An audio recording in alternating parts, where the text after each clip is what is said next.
tugihagaze Pendant que nous sommes encore reka debout, dufungure bibiliya zacu ouvrons nos Bibles tugihagaze en étant debout.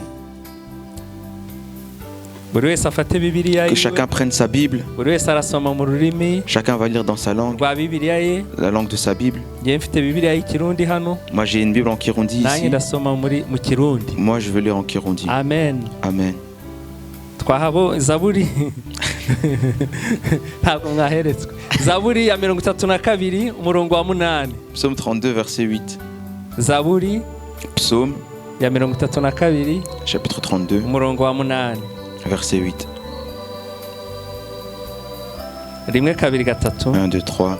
nzokwigisha nkwereke inzira la voie que ucamo tu dois suivre. nzokugira inama conseillerai, ijisho j'aurai le regard ryanjye sur toi. rizokugumako.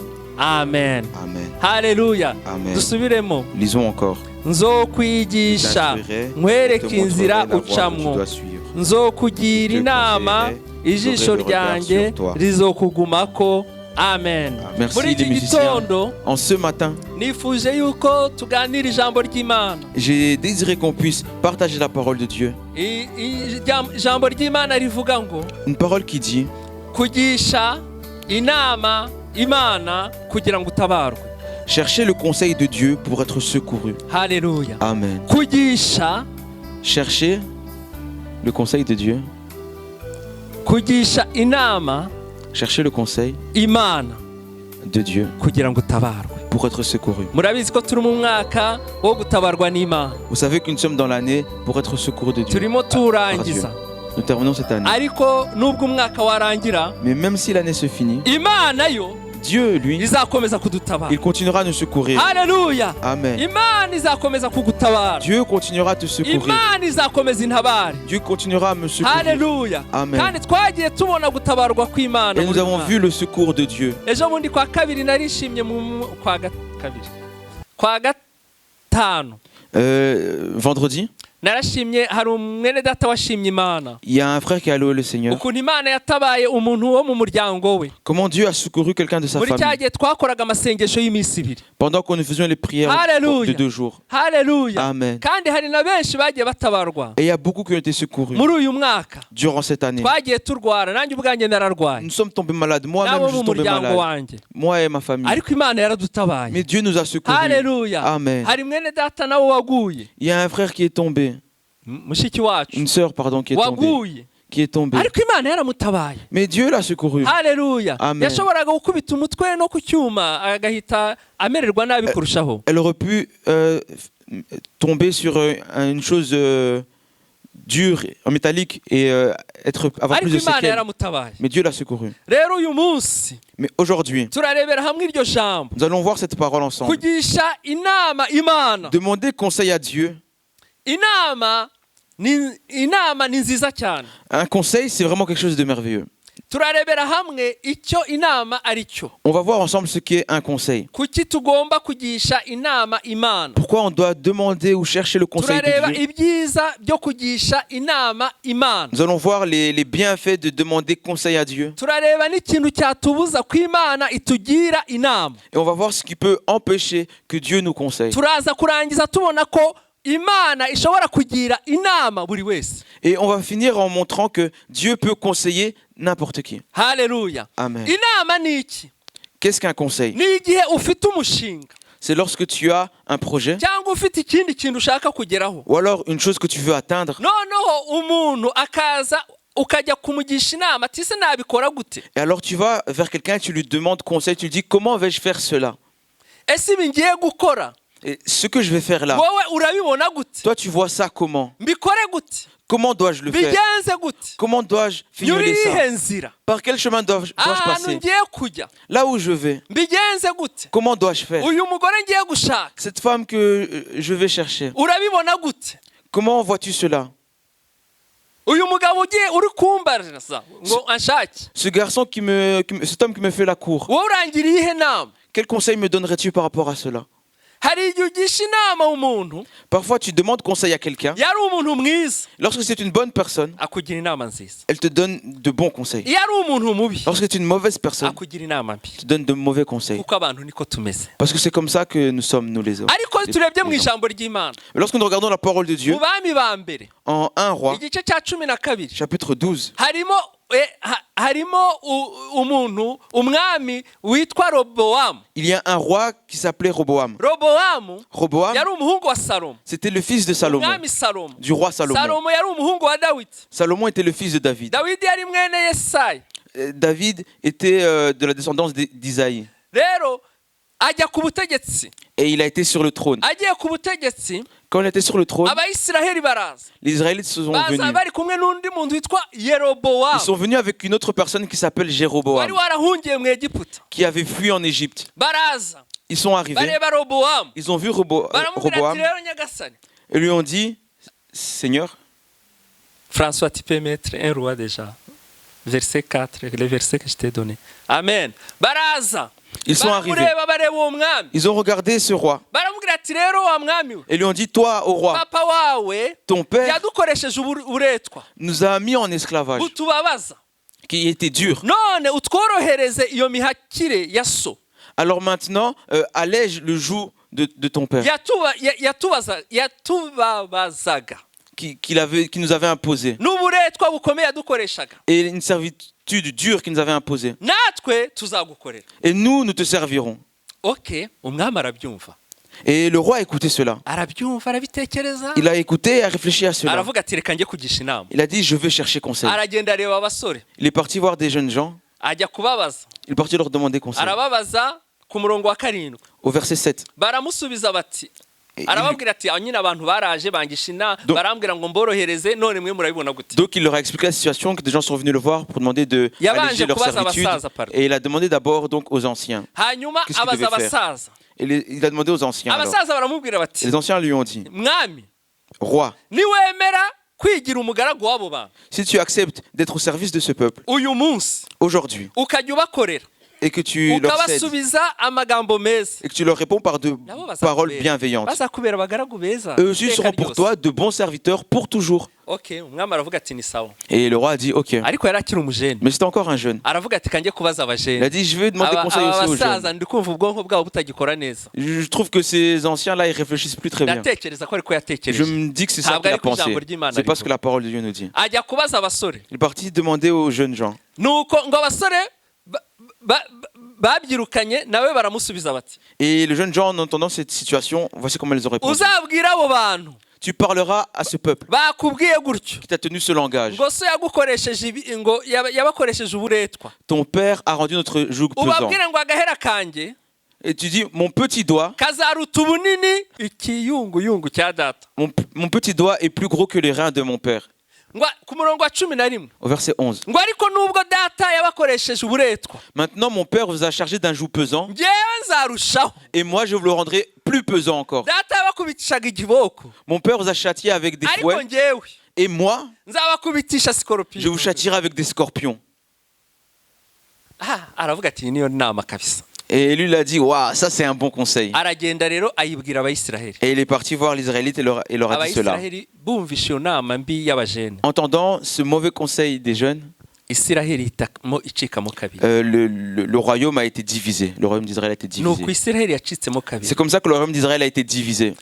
Umuryango wa Benyamini La tribu de Benjamin n'umuryango wa Yuda et la tribu de Juda bajya mu majyepfo, sont devenus le sont royaume, allés au sud. sont allés au sud. Bagira ubwami bwo mu majyepfo, Et c'était kapitali yabo ari Yerusalemu. le royaume du sud dont la capitale était Jérusalem. Bagumana n'umwami Robowamu. Et le roi était Roboam.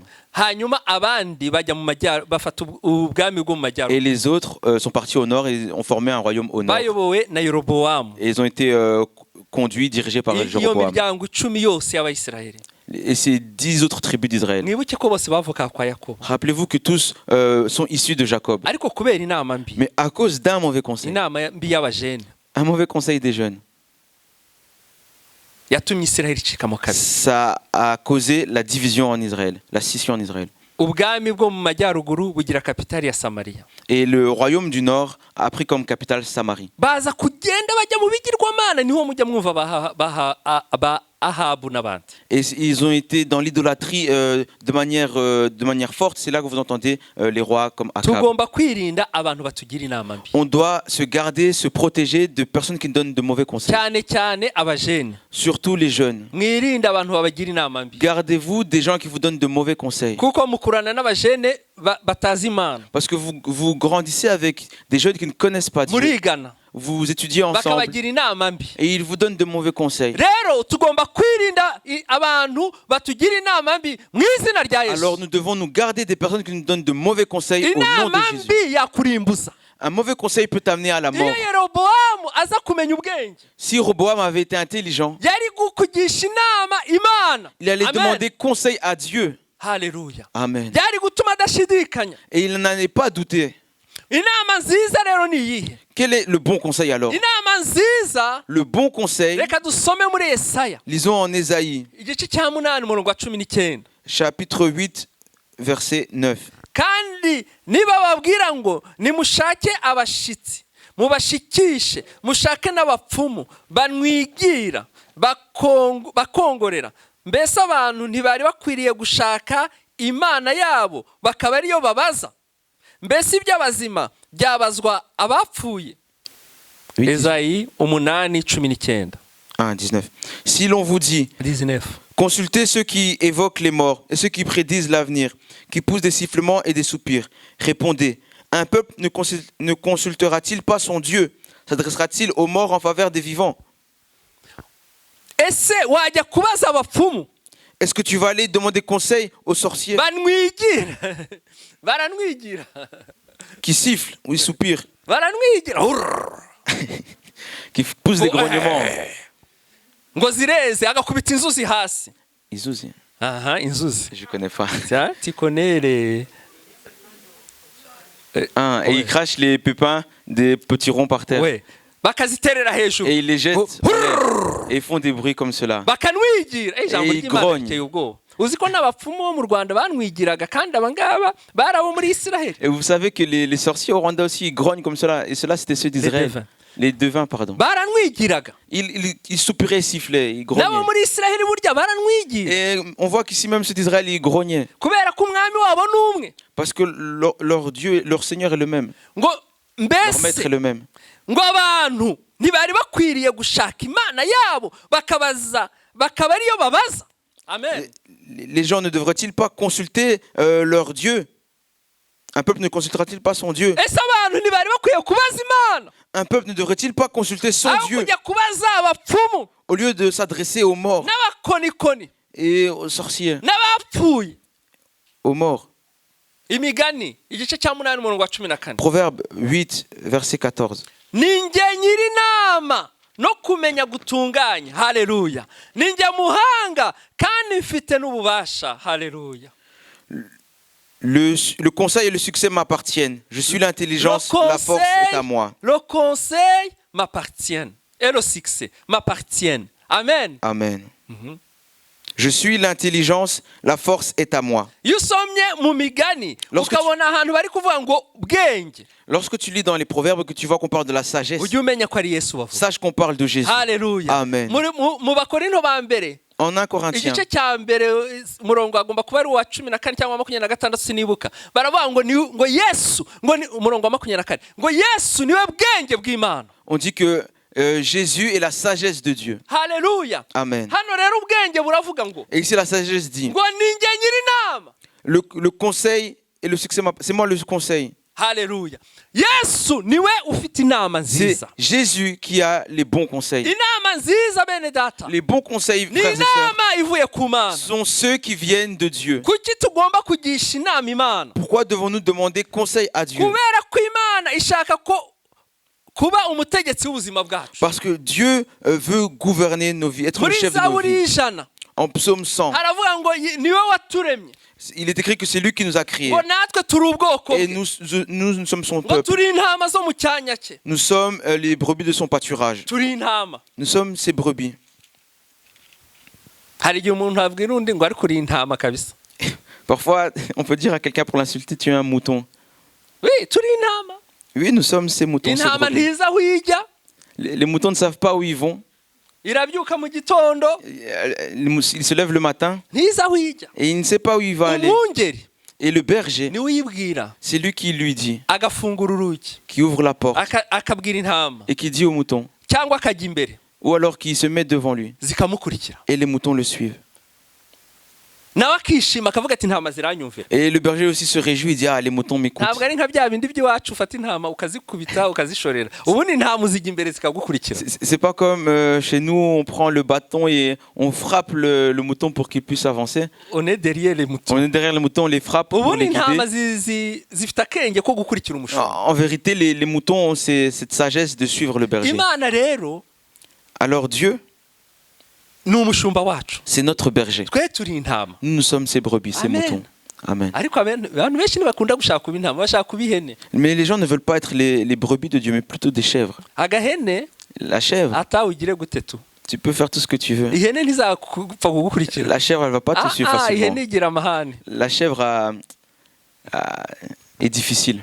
Rero Imana ni umwungeri wacu, Alors Dieu est notre berger. ishaka yuko intama zose ziyikurikira, Il veut que tous les zinyura mu brebis puissent le nzira suivre. yerekanye. Suivre le chemin qu'il trace. Haleluya, Amen. haleluya. Amen. Imana kuki tugomba kuyigisha inama? Pourquoi devons-nous demander conseil Kubera à ko ni Dieu? Imana ifuha, Parce que c'est un Dieu jaloux. nishaka ko hari ibintu bijya hagati yayo natwe. Il ne veut que rien puisse le séparer de nous. Kuki tugomba kugisha inama Imana? Pourquoi devons-nous demander conseil à Nuko Dieu? turi abana b'Imana. C'est parce que nous sommes les enfants de Dieu. Haleluya. Amen. Ijambo ry'Imana riravuga La parole de Dieu mu nous dit Baroma igice cya 8 umurongo wa en 14, Romains chapitre 8 verset ngo 14. abayoborwa n'umwuka w'Imana Ceux qui sont conduits par l'Esprit de Dieu, eux tous bose ni abana b'Imana. sont les enfants de Dieu, les fils de Dieu. Haleluya.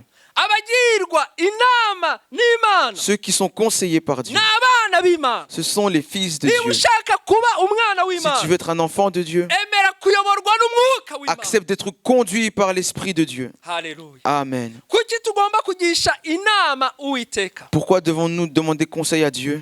Zaburi ya 32 umurongo wa 7 aravuga ngo niwe bwisho bwacu. Psaume 32 au verset 7 nous dit, au verset 7, c'est lui qui est notre asile. Azandinda amakuba n'ibyago, Il me gardera des détresses. azangotesha impundu azangotesha impundu zishima agakiza. Il m'entoure de chants et de chants de délivrance. Haleluya. Amen. Tugomba kwigisha inama Nous devons lui demander kubera ko conseil tuzi yuko muri yo parce que nous savons qu'en lui, harimo ubwihisho. il y a un refuge, un asile. Nitugira ikibazo mu nama yaduhaye, Si nous avons un souci par rapport au conseil qu'il nous a turisha donné, muri yo, nous allons nous cacher dans nta son conseil, en lui. cyadutera turi mu Mana. Et rien ne peut nous atteindre si nous sommes en Turi mu Dieu. Mana, turi mu bwihisho. Lorsque nous sommes en Dieu, nous sommes dans un refuge. Il est notre refuge. Azakurinda amakuba Il te n'ibyago, gardera des détresses. azakugotesha impundu. Il t'entourera de chants, Haleluya. Amen. Impundu zishima agakiza ke. des chants de louange. Imana Dieu, izaba iri kumwe nawe il sera avec toi. ku buryo uzajya uvuza impundu. De sorte que tu vas commencer à pousser des cris de joie. Haleluya. Amen. Haleluya. Amen. Uzajya uvuza impundu. Tu pousseras des cris de joie. Babona uri kuvuza impundu. Les gens te verront pousser ces cris de joie Bibaza ibyabaye. et vont se demander mais qu'est-ce qui s'est Ariko ni passé? ukubera ko wihishe mu Mais c'est Mana. parce que tu t'es caché en Dieu. Haleluya. Amen. Bazagira ngo wasaze. Ils diront mais tu es fou. Ariko icyo batazi, Mais ce qu'ils ne savent pas, wihishe mu c'est que Mana. tu seras caché en Dieu. Niyo mpamvu tugomba kwigisha inama. C'est pourquoi nous devons lui demander conseil. Haleluya. Amen. Kuki tugomba kugisha inama Imana? Pourquoi devons-nous demander conseil à Dieu? Kuko Imana yiduhaye inama, Parce que lorsque Dieu nous conseille, tuba twizeye neza ko tuzatsinda, nous avons foi que nous allons, ko tutazakorwa que n'isoni. nous allons réussir, que nous ne serons pas honteux par rapport à ce qu'il nous Iyo a conseillé. tugishije inama Imana, Lorsque nous demandons conseil à Dieu, irushaho kutwishimira, il se réjouit de nous encore plus. ikatugirira neza, Et il nous fait du bien. ikadutabara. Il nous secourt. Imigani 8:17 haravuga ngo Proverbe nkunda 8, 17, abankunda, il est écrit « J'aime ceux qui m'aiment kandi abanshakana umwete bazambona. et ceux qui me cherchent me trouvent. Haleluya. » Amen. Ngo nimunkunda, Si vous m'aimez, ngo muzitondera amategeko yanjye, niko Yohana yanditse. vous garderez mes commandements. C'est ce Mu que gice Jean a cya écrit 14 umurongo wa 15. au chapitre 14, au verset 15. tugiye kureba urugero On va voir un exemple rw'umuntu wagishije inama imana d'une personne qui a demandé conseil à Dieu ikamugirira neza. et Dieu lui a fait du bien. Mu bami ba kabiri En 2 Rois, igice cya gatatu chapitre 3, umurongo wa 5 kugera kwa 24. versets 5 à 24.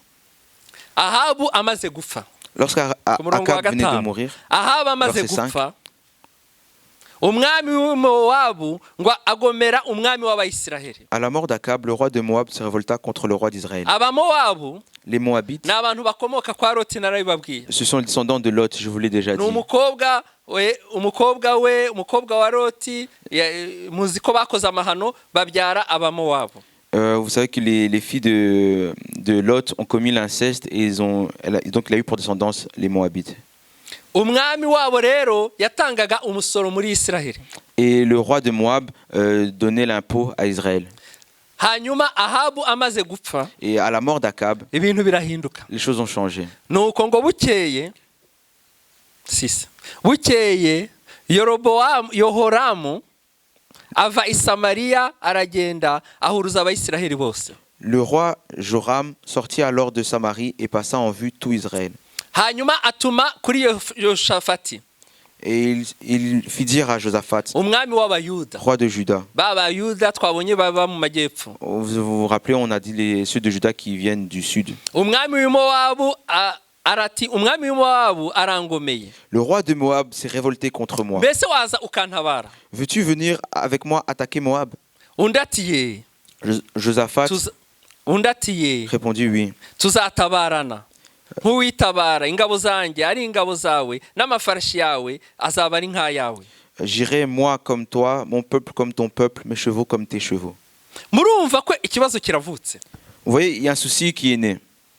Aratabaje. Il a demandé du secours. Nk'uko natwe twese dutabaza. Comme nous aussi nous demandons du secours. Ahamagaye umwami w'Ubuyuda. Il a appelé le roi de Juda. Ati mfite ikibazo Il n'Abamowabu. a dit, j'ai un problème avec ceux de Moab. Nyamuneka ngwino untabare. Viens me secourir. Tujye kubatera. Allons les attaquer. Ahamagaye Yoshafati. Il a appelé Josaphat. Nk'uko nawe uhamagara undi muntu Comme toi, tu ukamugisha peux inama. appeler quelqu'un d'autre pour qu'il te conseille. Ntabwo yegeze avuga ati nibuke ko hari Imana. Il ne s'est pas dit, Yahise ahamagara Yoshafati. il s'est pas dit, oui, je me rappelle, il y a un Dieu. Non, il a appelé Josaphat directement. Yaravugaga ati umwami w'Abayuda naza Il s'est dit, le roi de Juda, quand il va arriver, bari Abamowabu ces gens-là de Moab, turabakubita tu. on va les terminer.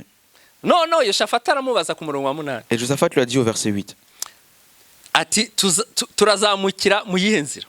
par quel chemin monterons-nous? Nawe ati tuzanyura inzira yo mu butayu bwa Edomu. Et Joram dit, par le chemin du désert d'Édom. Edomu n'abana bo kwa Esawu. Et Édom, c'est les enfants d'Ésaü.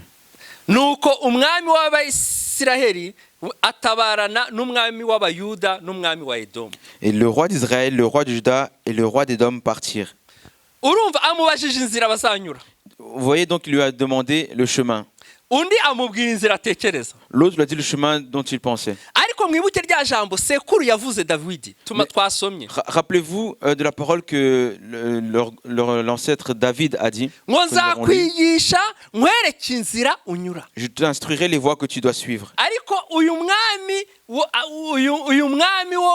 w'Abayisiraheli yibagiwe yitangiye inzira bagomba kunyuramo. Mais ce roi du royaume d'Israël, il a oublié de demander l'instruction pour le chemin à suivre.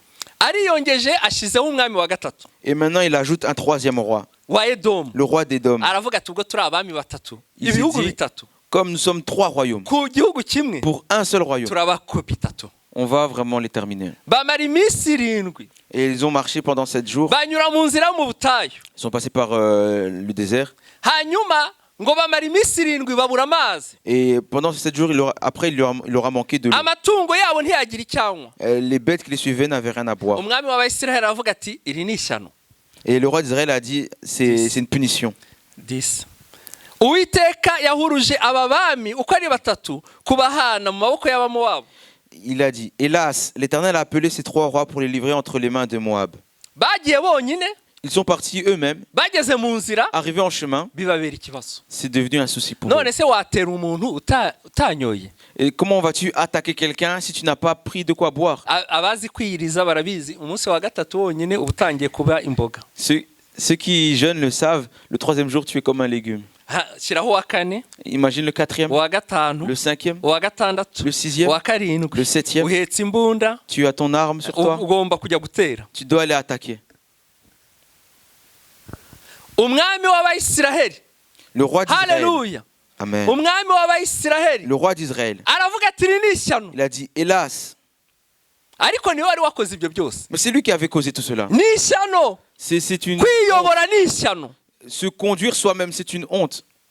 Ariko ku murongo wa 11 bene data, Mais au verset 11, Yoshafati aravuga ati Josaphat dit, mbese nta muhanuzi w'Uwiteka uri hano ngo tumugishirizemo Uwiteka inama. n'y a-t-il aucun prophète de l'Éternel par qui nous puissions consulter ou demander conseil à l'Éternel? Yoshafati ndamukunda cyane. J'aime beaucoup Josaphat. Haleluya. Amen. Yoshafati yari umwami mwiza, Josaphat était un bon roi. umwami wishimira Imana nayo ikamwishimira. Un roi qui se réjouit de Dieu et qui réjouit Dieu. Yoshafati Josaphat yakoze agakosa gatoya gusa. a fait une petite erreur. Umuhungu we Son fils yagiye gushaka kwa Ahabu. s'est marié avec une fille d'Akab.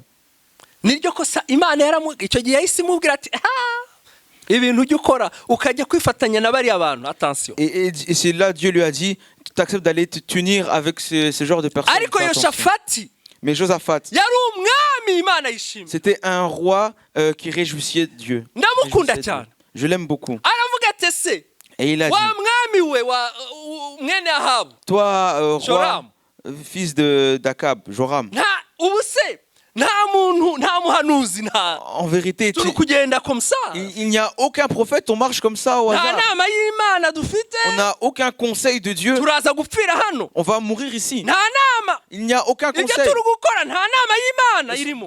Dans ce qu'on fait, il n'y a pas le conseil de Dieu. Aravuga ati stop, Il a dit stop. ntitwakomeza gutya, On ne peut pas continuer comme ça. tugomba kugisha Imana Nous devons inama. Consulter Hallelujah. l'Éternel, lui demander conseil. Haleluya. Amen. Haleluya. Amen. Ijambo ry'Imana riravuga ngo La parole de Dieu nous dit, ngo nabitse ku mutima wanjye ijambo ryayo kugira ngo ntagucumuraho. j'ai serré dans mon cœur ta parole pour ne pas transgresser tes lois. Yoshafati yari afite ijambo ry'Imana mu mutima we. Josaphat avait la parole de Dieu dans son cœur. Haleluya. Amen. Umwe mu bagaragu b'umwami w'Abayisiraheli Un des serviteurs du roi d'Israël, aramubwira ati hano hari umugabo witwa Elisa il a dit, ici il y a un mwene homme qui s'appelle Élisée, fils de Shaphat, wajyaga akarabisha Eliya. qui versait l'eau sur les mains d'Élie. Yoshafati aravuga ati ijambo ry'Uwiteka riri muri uwo nguwo. Et Josaphat Amen. dit, la parole de l'Éternel est avec lui. Bajya kumubaza, Ils sont partis le voir. Elisa abwira umwami w'Abayisiraheli ati Et Élisée dit au roi d'Israël, il n'en est pas question. Ati non. il n'en est pas question. Nta hantu mpuriye nawe. Je n'ai rien à voir avec toi. Sanga abahanuzi ba so.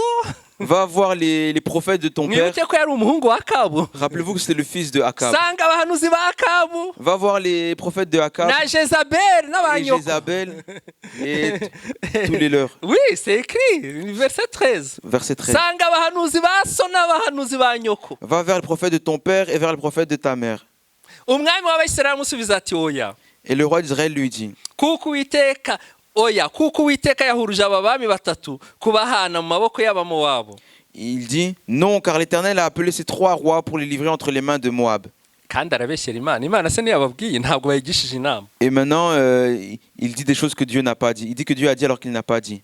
Elisa aramubwira ati nkurahiye Uwiteka uhoraho, Et Élisée lui dit, uwo nkorera l'Éternel des armées dont je suis le nukuri serviteur. iyaba ntagiriye Yoshafati umwami w'Abayuda uri hano uraha simba nkoroye n'irihumye. Élisée dit, l'Éternel des armées dont je suis le serviteur est vivant. Si je n'avais égard à Josaphat, roi de Juda, je ne ferais aucune attention à toi. Elisa aravuga ati Et Élisée a dit, munzanire inanga.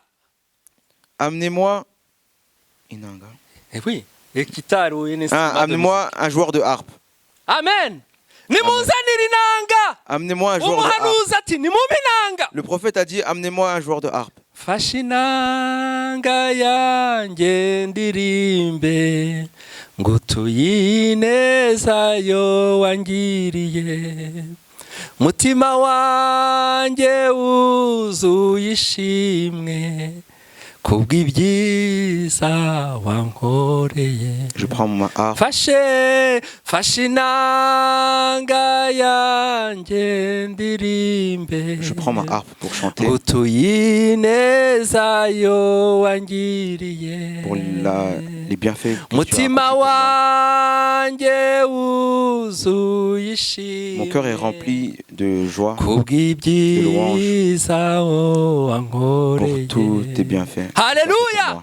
Ati Amen. nimunzanire inanga. Amenez-moi un joueur de harpe. Mu yandi magambo, En d'autres mots, nimureke dukore louange faisons une louange maze tubaze Imana. et demandons à Dieu. Louange, La louange, gushima Imana, la louange, gucurangira Imana, jouer pour Dieu, bituma Imana itubwira. Nari nzi ko conduit Dieu, abaririmbyi bagiye kuvuga ngo amen. à nous parler. Haleluya! Ese hano hari abaririmbyi? Est-ce qu'ici il y a des chants, Ese hari abacuranzi? il y a des musiciens? Gucurangira Imana, Jouer pour Dieu, kuririmbira Imana, chanter pour Dieu, bikingura ijuru. ça ouvre le ciel. Haleluya! Amen. Niyo mpamvu abacuranzi C'est pourquoi les musiciens et n'abaririmbyi les chantres bagomba kuzura umwuka wera. doivent être remplis du Saint-Esprit. Niba tuzura umwuka wera bazajya baducurangira ibyo babonye. S'ils ne sont pas remplis du Saint-Esprit, ils vont jouer pour nous ce qui leur fait N'importe plaisir quoi. eux. N'importe quoi. Haleluya! Amen. Ati nimunzanire inanga. Amenez-moi un joueur de harpe. Haleluya! Bamuzanira umucuranzi. On leur a amené un musicien. Umucuranzi akoze ku murya. Et Alléluia. le musicien Laissez les commence cordes. à gratter les cordes. Akoze ku murya. Il commence à gratter les Akoze ku cordes. murya. Il commence à gratter les Haleluya! cordes. Elisa arahanura. Et Élisée a prophétisé. Haleluya! Amen. Akoze ku murya. Il commence à jouer des cordes. Ijuru rirakinguka. Et les cieux se sont ouverts. Haleluya! Amen. Arahanura. Il a prophétisé. Ati Uwiteka Il aravuze. dit l'Éternel. Bwana anasema. Ainsi parle Alléluia. l'Éternel. Uwiteka aravuze. L'Éternel dit, ngo nimukwize iki kibayamo impavu. faites de cette Cyangwa vallée des ibyobo. fosses. Kuko Uwiteka agize ngo Car ainsi parle l'Éternel. ntimuza kumva umuyaga, Vous ne apercevrez point de vent. ntimuza kubona n'imvura, Vous ne verrez point de pluie. ariko Mais iki kibaya cette vallée kizuzura amazi. se remplira d'eau. Haleluya! Amen. Asema Bwana ya majeshi, aravuze Uwiteka nyiringabo, L'Éternel des Alléluia. armées a parlé. ngo muracukura ibyobo, Vous allez faire des fosses. nta muyaga muza kumva, Vous verrez ni vent, nta gicu kiza kugira ngo nta mvura, ni nuages pluvieux, ni ariko pluie. njyewe Uwiteka Mais moi, l'Éternel, naza kuzuza ibyo byobo mw'amazi. je veux remplir ces fosses d'eau. Imana yacu irakomeye. Notre Ese Dieu est ntabwo puissant. twayiha amashyi? Nous pouvons pas Alléluia. l'acclamer. Amen. Haleluya! Amen. nta mvura, Pas de pluie, nta muyaga, pas de vent, ariko amazi araza kuzamo, mais l'eau va venir dans ces fosses. maze munywe, Et vous boirez. mwuhire n'amashyo yanyu Vos troupeaux et vos bétails également. n'imikumbi yanyu. Vos troupeaux et vos bétails également boiront. Icyakora ngo ibyo biroroshye Mais ça, c'est facile. kuko kuwiteka Mais cela est peu de choses aux yeux de l'Éternel. ndetse arabagabiza n'abamowabu. Il livrera Moab entre vos mains. Muzatsinda imidugudu yaho Vous frapperez toutes les villes yose fortes igoswe n'inkike z'amabuye. 19 igoswe n'inkike z'amabuye toutes les villes fortes n'imidugudu iruta iyindi ubwiza. et toutes les villes d'élite. igiti cyiza cyaho cyose muzagitema, Vous abattrez tous les bons arbres. muzasiba amasoko yaho yose, Vous boucherez toutes les sources d'eau. kandi n'imirima myiza yaho yose muzayisibishe amabuye. Et vous ruinerez avec des pierres tous les meilleurs champs. ngo bukeye bwaho Or le matin, igihe cyo gutamba cyenda kugera, au moment de la présentation de l'offrande, babona amazi. voici Haleluya! l'eau. Haleluya! Amen. iyo Uwiteka avuze birasohora. Quand Dieu dit, cela arrive. babona amazi, Ils virent de l'eau. amazi ngo aratemba Arrivant aturuka mu butayu, du désert, aturuka mu nzira y'Edomu, du chemin d'Édom, et igihugu cyuzura amazi. le pays fut Haleluya! rempli d'eau. Oh, Amen. kugisha inama Uwiteka ni byiza Demandez cyane. conseil à Dieu, c'est Amen, merveilleux. amen. Amen. Igihugu cyuzura amazi. Et le pays fut rempli d'eau. Abamowabu babyumvise Lorsque les Moabites ont entendu cela, barazamuka ils montèrent. ngo kubatera, baravuga ati tugiye kubatera tu. Ils montèrent pour les attaquer. bahera ko baterana bose uko bangana, Et donc ils ont uhereye ku convoqué, basore b'imigenda a partir des jeunes. ils ont convoqué donc à partir des jeunes. bashobora kwambara ibyo kurwanisha baragenda bategera ku rugabangano. Donc ils ont convoqué à partir de ceux qui sont jeunes, à partir de ceux qui peuvent porter les armes et même au-dessus, et ils se tarent sur la frontière. ngo Abamowabu barazinduka Et les Moabites se sont levés tôt. ngo de bon matin. bazindutse Et quand ils sont levés, barebye y'amazi ils ont vu l'eau baravuga ngo ni amaraso. et ils ont dit c'est du sang. Amaraso. Ils ont dit c'est du sang. Uwiteka agiye gucanganyikisha abanzi bawe. Haleluya, haleluya. Il va mettre en confusion. Dieu va confondre tes ennemis. Haleluya. Uwiteka Dieu agiye gushyira abanzi bawe muri confusion. va mettre tes ennemis en confusion. Ibyo abandi babona ari amazi Ceux que les autres voient comme bo de l'eau, babibona ari amaraso. eux ils le voient comme du sang. Haleluya. Amen. Imana ni nziza. Dieu est merveilleux. Kugisha inama Imana. Demandez conseil à Dieu. Haleluya. Amen. Haleluya. Amen. Baranyoye babonye amazi ariko ya mazi ahindutse ikintu gikomeye ku banzi. Et ils ont bu, c'était de l'eau, mais cette eau est pour leurs ennemis quelque chose de ngo terrifiant. baravuga ku murongo wa 23 ngo dore amaraso. Ils dirent c'est du sang, ngo dore amaraso. c'est du sang. ngo ni ukuri ngo babami ngo barimbutse. Les rois ont tiré l'épée entre eux. ntibarimbutse barahari. Ni Ils ne Uwiteka uri sont pas morts, ils sont kubacanganyikisha. là. ngo barimbutse. Ils ont dit ils sont ngo ingabo entretués. zabo zasubiranyemo baravuze ati Ils se sont Israheli, frappés les uns les autres. Ils Israheli se sont dit Israël na Yuda et Juda na Edomu et Édom. ubundi ni abanzi. En vérité, ce sont des ennemis. ati buriya basubiranyemo. En vérité, peut-être ils se sont entretués. ngo yemwe bamowabu ngo nimuze tujye kwinyagira. Et il dit maintenant, Moabites, allons au pillage. bageze muri kayabo. Et arrivé au camp d'Israël, ubwo uyu ugiye kunyaga ntugenda ugiye kurwana ugiye uvuga ati ndaza guterura televiziyo ndaza guterura je ne sais pas imbunda tugiye kubanyaga bapfuye. quand tu vas pour piller, tu ne vas pas pour te battre. Tu dis ah, je vais prendre la télé, je vais prendre leurs armes. Tu ne vas pas pour te battre. abandi baricece bameze nk'agapusi karyamye. Et les autres sont au calme, ils sont comme un chat qui dort. bariryamiye comme ça. Et ils sont comme ça, ils dorment. batangiye kuza. Et les autres arrivent. Bageze, Lorsqu'ils bahita sont babagwa arrivés, gitumo. ils les ont frappés. bahita babafata. Et ils les ont frappés. ibikurwanya Ce qui te combat bigiye kuguhunga. va te fuir. Haleluya. Amen. ngo bahise bahunga birukanka. Et ceux de Moab ont commencé à fuir. indwara ziguhunge mu izina rya Que les Yesu. maladies te fuient au nom de ibitero bya Jésus. satani n'ingabo ze Les biguhunge mu attaques izina du rya diable Yesu. et ses agents te fuient au nom de Jésus. ndababwira ukuri. Je vous dis la iyo vérité. ugishije inama Imana Lorsque tu demandes conseil à Dieu, ibiguhiga ce qui te combat, ibikurwanya ce qui te combat, biraguhunga. te fuit. Haleluya. Amen. baba abadayimoni Que ce soit des démons, baba abantu que ce soit des personnes, baraguhunga ils te fuient. kuko iyo uri kumwe Parce que n'Imana lorsque tu es avec Dieu, uba ukomeye. tu es fort. Haleluya. Haleluya. Amen. ngo abayisiraheli basesekara mu gihugu cyabo Et Israël pénétra dans leur ville babakubita et umugende. frappa Moab. Haleluya. Amen. Haleluya. Imana ishimwe Que cyane. Dieu soit loué. Oh Jésus. Amen. Haleluya. Amen. Oh Yesu. ibikurwanya Imana te igiye combat. kubikubita.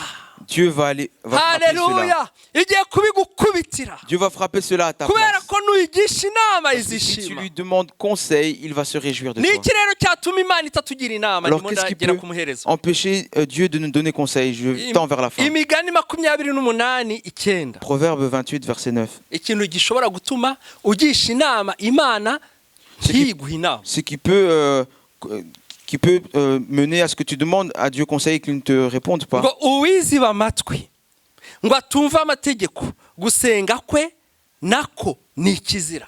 Si quelqu'un détourne l'oreille pour ne pas écouter la loi, sa prière même est une abomination. umuntu udakurikiza amategeko y'Imana, Celui qui ne suit pas la loi, de Dieu, umuntu uri mu byaha, celui qui est dans les péchés, gusenga kwe sa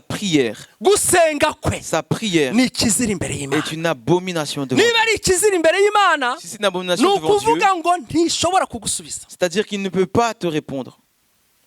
Haleluya. Amen. Haleluya. Amen. wavuga ngo yera nibyo mu isezerano rya Tu peux kera. dire, ah, c'est sûrement l'Ancien Testament. Yohana igice cya 9 ku murongo wa 31. Jean chapitre 9, verset 31. Yohana igice cya 9 ku murongo wa 31. Jean chapitre 9, tuzi verset yuko 31. Imana itumva abanyabyaha. Nous savons que Dieu n'exauce pas les pécheurs. n'exauce pas. Amen. Amen. ntiyumva abanyabyaha Nous savons que Dieu cyangwa n'exauce pas les ntisubiza pécheurs. abanyabyaha ngo ari kuyubaha. Mais Amen. si quelqu'un l'honore, ngo akora ibyo ishaka et fait sa uwo volonté, niwe yumvira. il l'exauce. Haleluya. Amen. Imana ntiyumva abanyabyaha. Dieu n'exauce pas les Imana pécheurs. ishobora kugirira abanyabyaha neza Dieu peut faire du bien aux pécheurs kugira ngo ibakubitishe abayo batayumvira, pour frapper ceux qui n'obéissent pas à lui. Amen. Amen. Nk'uko yakoresheje abantu abayisiraheli muzi ko bajyanywe i Babuloni. Imana yakoresha abantu b'i Babuloni bakubita abayisiraheli kuko abayisiraheli bari basuzuguye Imana. Vous savez que les Israélites ont été déportés à Babylone. Alors Dieu a utilisé les Babyloniens pour punir Israël. Ariko icyo turi kwiga ni iki? Mais ce que nous apprenons, c'est quoi? Nuko icyaha C'est que le péché gishobora gutuma Imana itakugisha inama. peut empêcher Dieu de te donner conseil. Kuko ugisha inama mu gusenga. Pour te donner conseil dans la prière. Tu demandes conseil conseil dans la prière. Reka dufate urugero rufatika muri Bibiliya. Prenons un exemple tangible dans la Bible. Samweli wa mbere 28 ku murongo wa 6. 1 Samuel 28 au verset 6. Ngo Sawuli aherako agisha Uwiteka inama. Et Saül consulta l'Éternel. Agira ate? Il fit quoi? Yagize ati. Il a fait quoi? Wagira ngo ntabwo muri hano. Cyangwa namwe mu minsi 7 yenda mwakoze amasengesho y'imisi. Alors aussi vous êtes en prière de 7 jours. Ngo Sawuli aherako agisha nde? Et Saül a demandé conseil à consulter. Ngo Uwiteka agira ate? Ntiyagira icyo. Et l'Éternel ne lui répondit pas. Yaramusubije. Est-ce qu'il leur a répondu? Haba mu nzozi. Que ce soit dans les songes, Urimu, que ce soit par l'Urim, haba na Urimu, haba n'abahanuzi. ou que ce soit par les prophètes. Kubera iki? Pourquoi?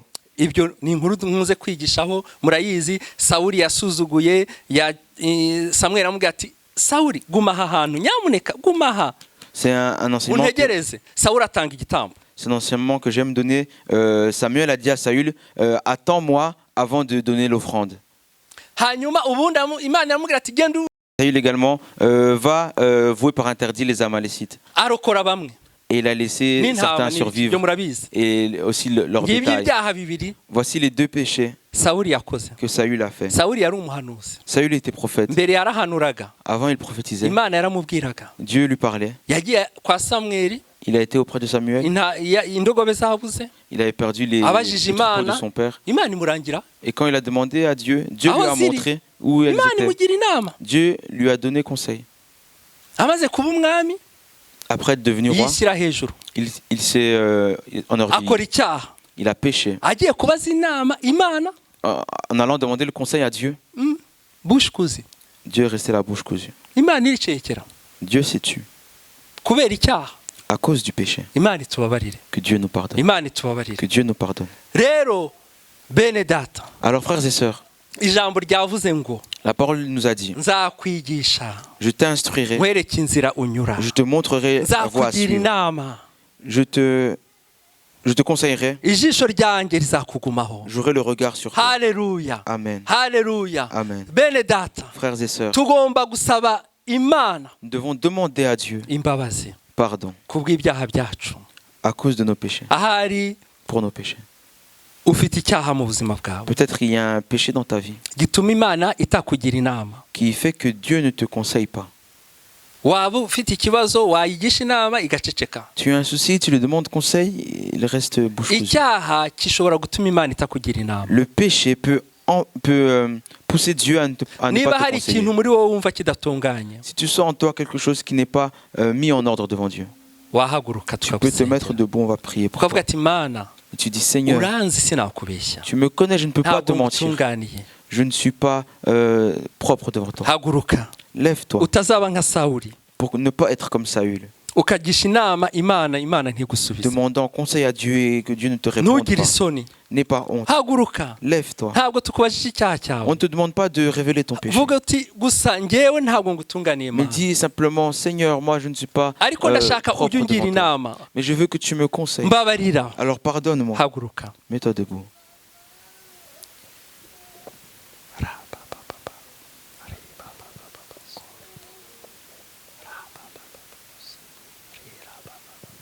reka pasiteri Innocent asengere abahagurutse. Que le pasteur Innocent puisse prier pour ceux qui sont inyuma debout. turaza gusengera abashaka kugisha inama Imana. Ensuite on va prier pour ceux qui veulent demander conseil à uyu ni Dieu. umwanya wo kwihana C'est un moment de kugira ngo Imana repentance, itubabarire ibyaha. pour que Dieu puisse nous pardonner nos péchés. Niba uri hano ukaba wumva utari en ordre Si n'imana tu es ici et que tu sens, tu sais que tu n'es pas en ordre avec Dieu, tugiye gusenga imana ngo ikubabarire. on va prier pour que Dieu puisse te pardonner. Haleluya. Amen. Pasiteri Innocent nasenge Que imana. Pasteur Innocent puisse prier.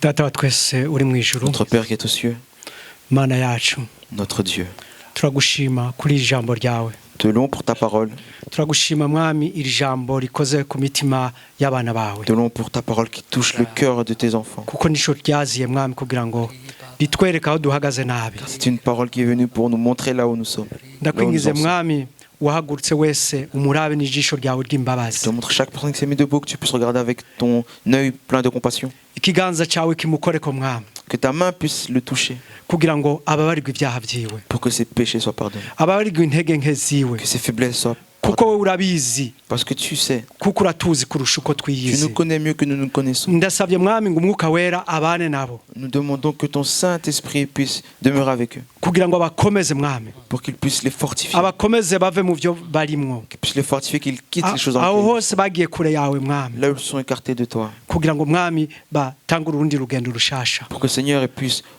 commencer un chemin nouveau. Ndagushimiye ko wumva gusenga kwacu, Merci parce que tu écoutes nos prières. icyubahiro n'ikibi cyawe. Que la gloire soit à toi. Amen. Haleluya. Dukomere imana amashyi. Acclamons le Mwizere Seigneur. ko muba mushobora kwicara. Pouvez vous asseoir. Mwizere ko mubabariwe. Ayez Haleluya. foi que vous êtes pardonnés. Haleluya. Amen. Mwizere ko mubabariwe. Ayez foi que vous Uhereye êtes none pardonnés. À partir d'aujourd'hui, mutangire mugisha Uwiteka inama. commencez à demander le conseil à Dieu. Mutangire mugisha Uwiteka inama. Commencez à demander à Kuko Dieu niba ari son nta conseil. cyaha kiri hagati yanyu n'Imana, Lorsqu'il n'y a aucun péché entre vous et Dieu, Imana iratangira kubagirira inama. Dieu commence à vous conseiller. Imana ishobora kukubwira mu nzozi. Dieu peut te parler par le Imana songe. ishobora no gukoresha umuntu. Dieu peut utiliser quelqu'un d'autre. Amen. Amen. Akakugira inama ariko akoreshejwe Et n'Imana. il te conseille, mais il est utilisé par Dieu. Imana ishobora gukoresha umuhanuzi. Dieu peut utiliser un prophète. Imana ishobora gukoresha uburyo bwinshi. Dieu peut utiliser plusieurs Ishobora no moyens. kohereza imvura igatuma udaca aho wagombaga Il peut guca. même envoyer la pluie et empêcher de prêter le chemin que tu Kuko dois ni emprunter. Imana itanga inama. Car c'est un Dieu qui conseille. Haleluya. Amen. Noneho tugiye gusenga Imana À présent, nous allons prier kugira ngo Imana uri hano, pour que Dieu uri hano, qui est ici, wowe uri hano, toi qui es ici, pardon, ntabwo ujya ugisha inama Imana. tu ne demandes pas conseil à Dieu. Noneho urashaka gusaba Imana imbabazi Alors tu veux demander pardon à Dieu. kugira ngo Imana ikubabarire igihe cyose utayigishije inama. Pour toutes les fois où tu ne lui as pas demandé conseil. Amen. Amen. Ibintu wagiye wikorera, Toutes les choses que tu as faites de ton nababwiye propre umuntu chef. waguze inzu, Je vous ai parlé d'une personne qui a acheté une maison. ageze ahantu yayiguze agira ibibazo. Arrivé là où sur le lieu, il a eu des problèmes. Ibibazo byinshi Beaucoup muri de iyo nzu. problèmes avec cette maison. Asenga ati Imana kuki watumye ngura ino nzu? Et il a dit, mais Seigneur, pourquoi tu m'as poussé à acheter cette maison? Imana iramubwira ati warambajije mbere yo kuyigura. Et Dieu lui a dit, mais est-ce que tu m'as demandé conseil avant Je ne d'acheter suis cette pas maison? Je ne suis pas dedans. Tugiye gusaba Imana imbabazi. On va demander pardon à Niba uri Dieu. hano Si tu es ici, wajya gukora ibintu utagishije et inama tu faisais Imana, des choses sans haguruka demander conseil à tugusengere. Dieu, mets-toi debout, nous allons prier Haguruka pour toi. tugusengere. Mets-toi debout, nous allons prier Wajyaga pour toi. wikorera tu. Tu agissais comme tu voulais de ton Wigize propre chef. akamana urikorera tu simplement. Tu t'es fait ton Dieu, tu fais comme toi tu Uri veux. nka Yoramu. Tu es comme Joram. Uragenda ugiye ku rugamba ntabwo wabajije Imana Tu ntiwasenze. te lèves, tu vas sur le champ de Urishoye tu. bataille, tu n'as pas prié, tu n'as pas demandé à Dieu, tu vas Haguruka. seulement. Alors lève-toi. Haguruka uvuge uti Imana umbabarire. Lève-toi, dis Dieu, pardonne-moi. Noneho rero yenda usanzwe ugisha inama Imana ariko hari ibyo ujya ukora nyine ntuyigishe inama. Nawe haguruka. Et aussi peut-être, parfois tu demandes conseil à Dieu et d'autres fois tu ne donnes pas conseil. Toi aussi, Cyangwa mets-toi ufashe debout. icyemezo cyo kujya ubaza Imana. Ou alors tu prends la décision de maintenant toujours demander à Dieu. Haguruka. Alors mets-toi debout. Haleluya. Amen. Haguruka. Mets-toi debout. Reka Christine nawe adufashe mu gusengera Que wawe. Christine nous aide à prier pour ces gens. Ri baba. Ri. mana yacu, Seigneur, mana iri hano, Dieu qui est ici, mana itwumva, Dieu qui nous écoute, Uwiteka wicaye ku ntebe y'ubwami, Éternel assis sur le trône, ubwoko bwawe mana duciye bugufi imbere yawe.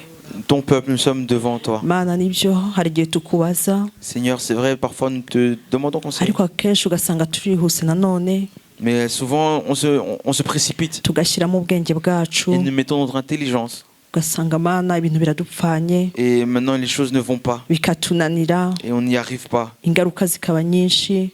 Et il y a beaucoup de mauvaises conséquences. Mwami Beaucoup de mana conséquences. turakwinjiza kugira ngo tubabarire, Seigneur, nous t'implorons pour que tu nous pardonnes. utweze nyakubahwa Imana, Purifie-nous, Seigneur. watwemereye mwami ko uzatwereka inzira Tu nous as promis de nous ndetse montrer le waravuze chemin. ngo impumyi nazo ngo uzazishyirira umucyo mu nzira. Tu as même dit que les aveugles, tu leur éclairas le mana chemin. duha imitima ica bugufi, Donne-nous un cœur qui s'humilie, imitima y'intama nyabyo, des cœurs de intama brebis, de zemera véritables gufatwa brebis, ukuboko zikayoborwa qui acceptent qu'on leur prenne la main et qu'elles suivent kugira ngo pour zitagwa mu pour byobo diriger. zitagenda mu nzira uko bidakwiriye. ne pas prendre des mauvais chemins ou mu marcher izina rya Yesu Kristo mal dans les turasabye chemins. mana nyuma y'aya materaniro Nous demandons, Seigneur, au nom de Jésus, qu'après cette réunion, ntitwongere gukora ikintu cyose mwami tutakugishije que inama nous ne puissions plus rien faire sans te demander mu conseil. bijyanye n'ingo zacu, mu bijyanye n'abana bacu, ibijyanye n'amaproje dufite. En ce qui concerne nos foyers, nos enfants, nos projets. Amajwi ayatwongorera turayirukanye mu izina rya Et Yesu. les paroles qui viennent pour nous séduire, nous les chassons au nom de Jésus. turashaka kuyoborwa na mwuka wera. Nous voulons être conduits par le mwuka ngwino Saint-Esprit. mu mutima buri wese uhagurutse Saint-Esprit, que soit dans le cœur de chacun qui s'est mis debout. umugira inama. Et pour que tu le turagushimye conseilles. mwami kuri kumwe natwe mu Te izina louons, rya Seigneur, Yesu parce que Kristo tu es avec umwami nous. wacu. Au nom de Jésus, Amen. notre Seigneur. Amen. nimumfashe tuyicyubahiro iyo mana iragikwiye Nimufashe tuyicyubahiro Mana iragikwiye. nimumfashe tuyicyubahiro iyo mana iragikwiye Nimufashe tuyicyubahiro Mana iragikwiye. nimuyongere n'ikindi Nimuyongerere n'ikindi. nimuyongerere n'ikindi Nimuyongerere n'ikindi. mana ishobora byose Dieu Tout-Puissant, turagushimiye ko wabanye te natwe louons parce que tu as été auprès de nous. turagushimiye ijambo ryawe Te twumvise louons pour ta parole que nous avons écoutée. turagushimiye bene data bagize icyo bakora Te kuri uyu louons pour les munsi frères et sœurs qui ont servi aujourd'hui. turagushimiye ko kuri mushiki wacu watuyoboye Te louons pour notre sœur qui nous a tumusabiye conduits. umugisha ugendana n'abayobora Nous, la bénédiction qui accompagne ceux qui tugushimiye ku barimu ba conduisent. ekodime Nous te louons pour les moniteurs d'Ecodim. ubaha umugisha Bénis-les. tugushimiye ku baririmbye abacuranze Te louons pour- abainterprese Ceux qui ont chanté, ceux qui ont joué des instruments, ceux qui ont interprété, abakoze kuri protokole ceux qui ont servi au protocole. umuntu wese wagize icyo akora musabiye Chaque umugisha personne wawe. qui a eu un service, je la bénis. sabiye umugisha buri wese waje hano Je bénis chaque personne venue en ce lieu. umuha umugisha utagabanije Bénis-la de manière abondante. na bene data batashoboye kuza Et aussi les frères et sœurs qui n'ont pas pu nabo venir. mbasabiye umugisha Je les bénis également. mana turacyagushimira ku bw'amamajansi Seigneur, nous te louons encore pour Maman Gentil. wagaruye hano muri twebwe Que tu amahoro as ramené au milieu de nous en mana paix. ushimwe uhimbazwe Seigneur, sois loué, sois élevé. turagushimiye ku bwa beninye mana Merci Seigneur pour igihe Bénin. kinini twari tumaze tutaterana Ça faisait longtemps qu'on ne l'avions pas ariko vu. ijwi ryawe ryamuzanye Mais ta voix l'a ramené. ubishimirwe ubihimbarize Sois loué pour cela. tumusabiye umugisha Nous la utagabanije bénissons de manière gendana abondante. n'ubwoko bwawe Va avec ton peuple. tuzongere guhura ejo dufite amashimwe Que mashya nous puissions nous réunir encore demain avec de nouveaux ku bwa yesu révélations de umukiza grâce. wacu tubisabye Au nom de Jésus notre Seigneur. amen Amen. mugendane umugisha w'imana Allez dans la bénédiction du Seigneur. tuzongera guhura ejo saa 12 Nous reverrons demain à 18h kugira ngo dushime uwo mwami wacu pour louer notre Seigneur. amen Amen.